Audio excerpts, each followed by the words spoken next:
back to the Morning Drive. Marcus, Kurt, and you can join in on any of our conversations by calling the McKenzie Country Classic Hotline. 888-414-0303. Joining us now, the head of the Vermont Republican Party, Paul Dame. Good morning, Paul. Good morning, Marcus and Kurt. It's good to be here. Good to have you. And thanks for bringing in the donuts. We'll give Kurt an opportunity to finish his glazed donut right there. I was just thinking about your last segment, Christmas movies. You mentioned Elf. I was going to ask you, what's your favorite Christmas movie? Please. My kids just saw Elf for the first time this weekend, and they are 4, 6, and 8. And like every adult, they think Will Ferrell was hilarious. Yeah. So that was a lot of fun. But one of the things. I know the Die Hard Christmas movie was a big controversy. You know what the other movie that used to be controversial, whether or not it was a Christmas movie? Trading Places with Dan Aykroyd and Eddie Murphy. Oh, that's right. Yeah, because it was not really your typical Christmas movie, but it was set during Christmas, and it kind of had this, Ebenezer Scrooge sort of, getting his comeuppance, and that's a great movie. For a dollar. Yeah. That was a good movie. I might have to go back and watch that. That is such a classic movie. Gosh, that's a good movie. Yeah, and I'm going to have to rewatch it again, too. Great Eddie Murphy movie. Unbelievable. Yeah. And those characters, those guys, the brothers, and I'm forgetting the characters' names right now, but they made it like other films. Yeah. Not just Trading Places 1 and 2. They popped into other films during the day, too. It's weird. Well, and I wonder who came first, those guys or the guys in the balcony at the Muppets, right? There's a lot of similarities between the two grumpy old men there, right? Oh, that is funny. Yeah. Hey, listen, yesterday on Twitter, saw that Paul Dame is going to be on the show. Yes. With a big announcement. That's right. Okay, so what do we got? Do we need a drum roll? No, I don't think so. So the thing is, every year, every 2 years, the Vermont Republican Party drafts a new platform, and usually that's done. It's very much sort of an inside baseball kind of a thing. You got to know people to get on the committee, and then they just produce something, and then it ends up on the website. And what I'm doing this year to make it a more open, transparent process is we are asking everyday Vermonters, whether you are a diehard Republican or whether you're somebody who sometimes votes for a Republican, to give us feedback. What do you want to see on the Republican Party platform as we go into 2022? I feel like there's a lot of folks who have been part of the party and then in recent years have felt like, I'm not really sure if the party represents me for different reasons. Some people think it's been too conservative. Some people think it's been too moderate. And this is our way to open up to say, anybody who is willing to vote for a Republican next year, what are the things that we're doing well, right? Our current party platform is up there to tell us what you like that you want to keep, and what are some things that you think we need to change. And I think there's also an opportunity, especially for young people, to let us know what are the issues that you feel like neither party has done a really good job on. Sort of what's sort of the neutral ground where, there's some issues like abortion, Democrats have staked out their position, Republicans have staked, taxing. There's some things where the lines are drawn, and I think there's some areas where neither party has really paid attention to it. So I'm especially interested to hear, and it can be very specific things or very general things like, people who work in a particular industry. I talked to a guy who's a town planner, and he knows a lot of sort of details on A&R regulations. I'm happy to get those kind of input and requests, and then what we'll do is we'll give it to our platform committee, and they'll put it all together. Also, I'm going to appoint up to 3 people who make these requests. The platform committee is going to be 25 people. 14 of those have already been determined by our county platform committee process. And I'm going to pick up to 3 people who contact us through the website, who maybe haven't been involved before, to ask them to serve as members on this committee as well. I'm willing to vote for a Republican. Mm-hmm. You're okay with Yes. Yes, I am. I was going to ask you Best of luck to you. I was going to ask you specifically about somebody like Marcus, who might have possibly voted for Republicans somewhere in his life, sometime, at some point. So somebody like Marcus gives a suggestion or a number of suggestions. Do you have the names attached to them? So Are they anonymous? There's a form on the website. It'll be up to vtgop.org, and we ask for first name, last name, email, because if I've got a question or I don't understand kind of what you're talking about, I want to be able to reach back out to folks. Now you could put Joe Smith in there, but I'm not going to take that request as serious. But there's sort of a drop down like sort of. How do you identify with the Republican Party? Like, so if you're a former or previous legislator as a Republican, there's a line there. And then there's if you're an independent who sometimes vote for Republican. I think it's almost that vague because for Republicans to be successful next year, we've got to reach out beyond the base that we already have. We've got to get more people involved in the party. And this is just one of the first things I'm trying to do to show folks that we want to hear from Vermonters who maybe have been on the sidelines. What are we missing? What do we need to do to make sure that we've got a platform that's going to work for all Vermonters? So I appreciate the fact that you have put your arms around and said, okay, we're going to try to invite everyone in, have them participate. But there is a rift still between factions of the Republican Party. Democrats have similar issues, but in the Republican Party and even in this state, how are you going to heal that divide? Because that divide feels pretty wide when I hear opinions on various issues between those who say we're conservatives and that group pointing at the other group and saying you're rhinos. Mm-hmm. The divisiveness between the two groups seems almost insurmountable. Yeah, I think because a lot of the focus has been on names and labels and personalities, and I think if we get back to policy and away from personalities, there's a lot more agreement that people don't realize they have. I saw on Twitter, somebody there's a lot of perceptions on either side about who the other side is and what they're going to do without a lot of actual engagement. So, for example, I saw on Twitter somebody's all on Phil Scott's case because they don't, because he hasn't supported, mononuclear antibody treatment. I'm like, yes, he did. Here's a clip from the press release back in October. And if you just do a quick Google search, you can see the Department of Health had issued guidance on that back in March. So there's a lot of people coming into the conversation sort of with this preconceived notion about who Republicans are, who certain Republicans are, and not getting down into the details about what is actually happening. That's part of my job as state party chair, to say what are Republicans actually doing, and when people find out what's happening. They're more appreciative and they're not as far apart as they think. So, Paul, I think this is an interesting idea, and I totally get the concept of trying to grow the party, to bring more people into the tent, to be a big tent party, and be showing that you want to hear different people's ideas. But I'm still a little curious about how the mechanics of it, in a sense. Like, I'll sort of liken it a little bit to this. We know that the apportionment board right now has come up with ideas for the legislature to consider, which is things I support, which are single seat districts in the House and the Senate. But then we know it goes to the legislature where they're going to do what they want, and they're probably not going to do that.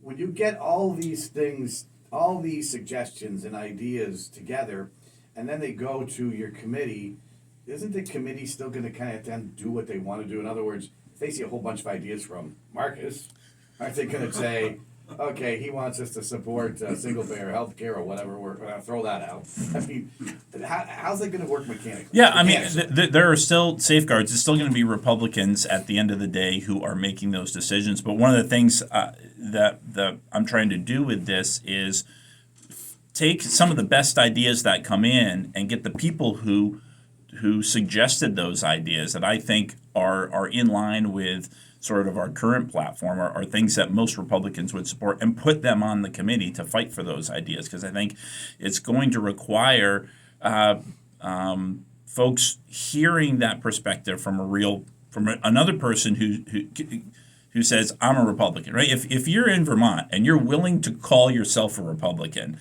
that's pretty significant. You got some courage already. You've got some courage already, and other Republicans ought to be encouraged by the fact that other folks are saying, "Yeah, I'm willing to be a Republican," and that ought to be a starting When you get point. to that safeguard, because you said there's a safeguard in Mm-hmm. regards to there will be Republicans at the table for that final adjustment. Yep. But at that final table, and this is just not to say that these are the names of the people at the table, because I don't know who they are, but just because I think people know who these people are, they'll understand where I'm going. Because at that table, if you have a Phil Scott, and then you have a John Clark, you have very different Republicans sitting at that final table, and you've taken in not only points of view that are similar to theirs, you've taken in the points of view of a much wider audience. So, how does the wider audience, at the end of the day, how are they going to feel that they've been heard if it hits that filter and then is discarded through the process of them trying to navigate and negotiate those particular ideas? Well, the idea is that as some of these new ideas come in, they're going to sort of make the case for or against some of the divisions in the party, I think. And as we reach out and say, look, if everyone here, if everyone here is satisfied with the fact that we've got whatever 44 House members and 7 senators, then we don't need to do anything. We can keep doing what we've always been doing. But if what people want is a Republican majority in the House, Republican majority in the Senate, and more statewide office holders, we've got to get more people involved. We've got to attract more voters. And this is maybe not the only way, but it's one way I see to first of all send the signal that we want more people involved in the party. We're willing to listen to ideas. I can't promise we're going to take everything that comes in, but I think that as that information comes in and the people that have done the platform committee in the past hear that, hey, this is a new idea. I haven't thought about this, and it comes in without sort of the personality behind it. It's just a suggestion. You don't have this preconceived notion, oh, this is coming from a moderate, so it's going to be bad. Let me figure out why it's bad. Or it's coming from my friend who's a conservative, so of course it's good. It's just coming in the idea on its own merits. And I think it's going to be able to give us a stronger platform. I mean, last year we had it was the first time I was on the platform committee. We had another young person, first time they were on, and they got a lot more into the platform than I thought they were going to get. And I was there to help them do that. And I think when we're out on Twitter and keyboard warriors, we're all brave and courageous and maybe a little irritable, but what I've seen is when folks get into the room and you're talking to the person who's talking about their idea, it's a lot harder to be that nasty because you don't have this audience, you don't have this public audience. And I mean, just like Kurt, when you're in the legislature, you're working in committee, the volume gets turned down a little bit, and people are able to work together in a way they don't. We are talking this morning with Paul Dame. He is the Vermont Republican Party State Chair. If you have a question for Chairman Dame, give us a call on the Mackenzie Country Classic Hotline, 888-414-0303. If you have a question for Paul, give us the call now. Paul, so thinking about this, I mean, I do think it's a good idea. I think it's, bringing different ideas together. Maybe you find some ideas that people haven't thought of that are good ideas to put in the party platform. At the end of the day, when this is put together, however it is, which I think is going to be a Herculean task for a group to sort through all that. But what is, in the end, I'll liken it to, 1994, Newt Gingrich came up with the Contract with America. Mm-hmm. It got lampooned by some, especially on the left, but it actually helped Republicans take over the House that year and the Senate. I mean, and basically what it was it was a list of things saying, if we get elected, if you give us the majority, here are the things that we are going to push for. Because sometimes people don't know what would it mean to elect Republicans anyway. Is that sort of what the idea would be at the end of this? Yes, that's exactly. And this is something I talked to our House and Senate legislators about earlier too. And when folks get down to their House ballot and maybe they haven't met either of those people, they don't know who there's a Republican and Democrat. People know what they're getting when they vote for the Democrat. They're getting climate change. They're getting the Let's Grow Kid movement. They're getting more government programs in general, right? when they vote for the Republican, they don't know what that means. And I think that's one of my biggest jobs as state party chair is to get the current players at the table, our current legislators, our current party activists. And if we list 100 things, we're going to have lots of disagreement. But I really believe that we can pick 3 things that every single current Republican can agree on, and that is going to have a broader appeal. And this opening up the platform is one of the ways that we're going to try to identify some of those things. Let's go to our phone lines. Good morning, you're on with Paul Dame.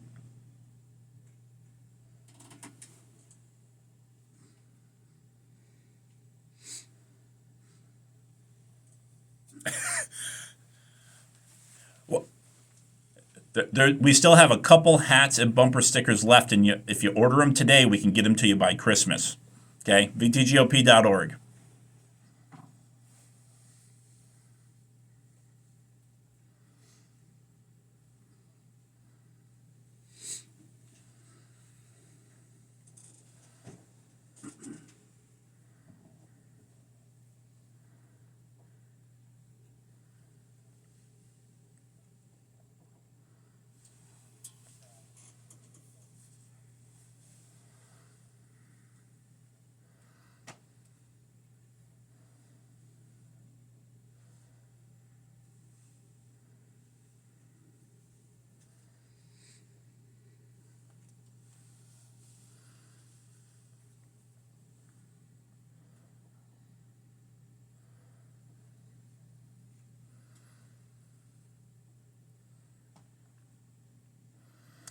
Yeah, I think, for folks who are not for Republicans who are not happy with Phil Scott, I would say the solution for you is elect more Republicans to the House and Senate.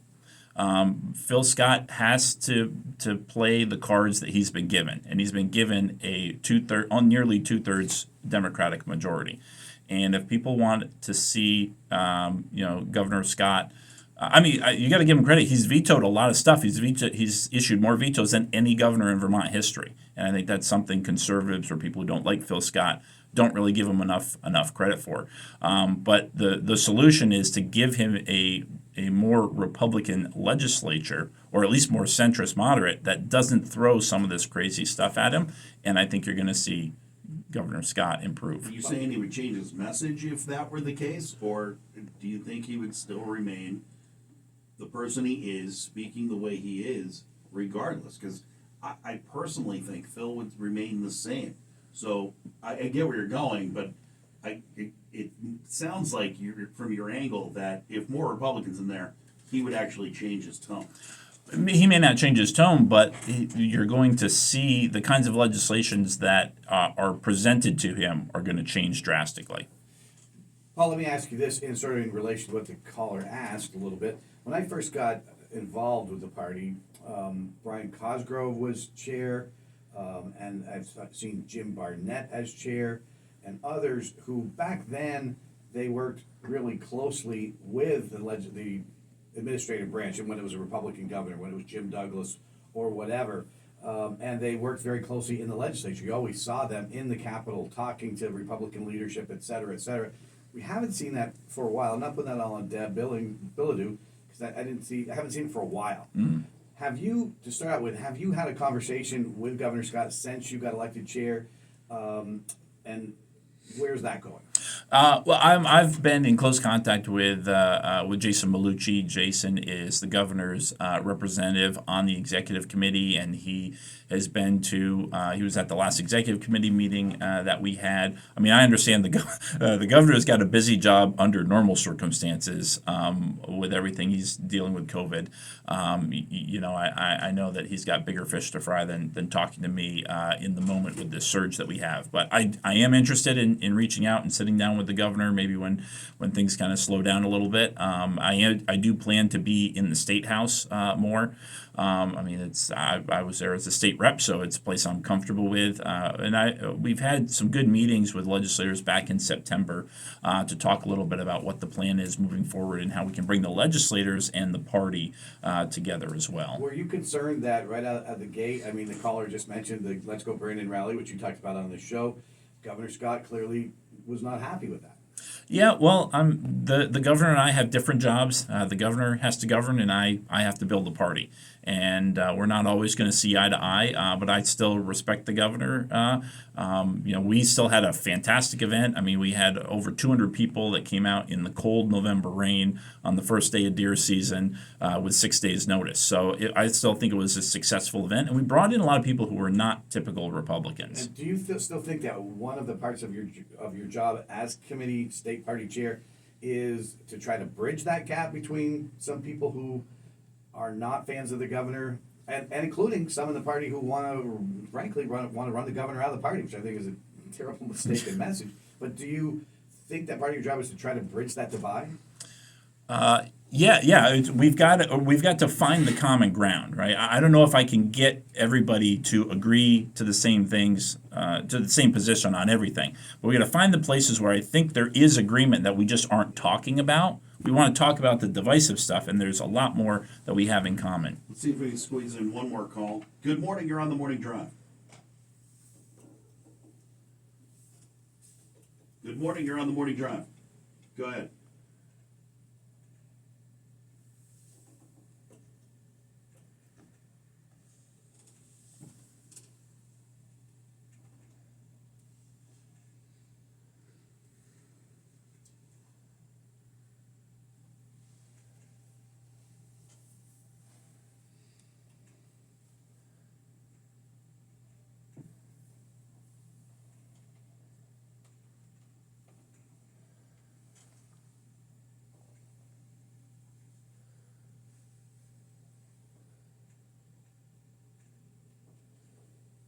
Thanks for the call. You got about 30 seconds.